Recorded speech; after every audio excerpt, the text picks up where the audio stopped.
Les Lumières s'appuient sur la raison et l'esprit critique pour faire évoluer la société. Ceci a des conséquences politiques tout d'abord, car la monarchie de droit divin est remise en cause. Les Lumières sont très critiques envers le pouvoir absolu.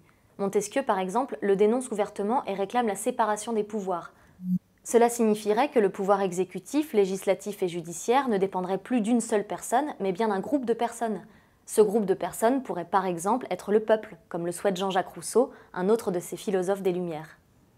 Les idées des Lumières ont des conséquences dans le domaine politique, mais également dans le domaine des sciences. L'esprit scientifique des Lumières veut se débarrasser des préjugés religieux pour analyser de manière rationnelle les phénomènes naturels. C'est une nouvelle manière de penser qui permet par exemple au couple Lavoisier de découvrir la composition de l'air, posant les bases de la chimie moderne. Nous l'avons vu avec l'affaire Calas, la question religieuse en France est particulièrement sensible au XVIIIe siècle, notamment en ce qui concerne le protestantisme.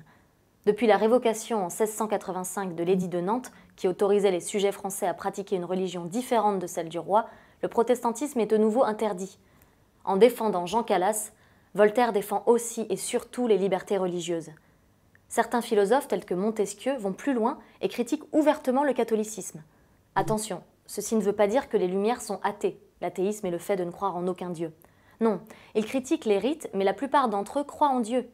Voltaire, par exemple, est déiste, c'est-à-dire qu'il croit en l'existence de Dieu, mais sans appartenir à une religion. La remise en cause des fondements de la société par les Lumières est donc intégrale. Elle remet en cause la société d'ordre, le pouvoir arbitraire du roi, l'intolérance religieuse et les fondements de la science.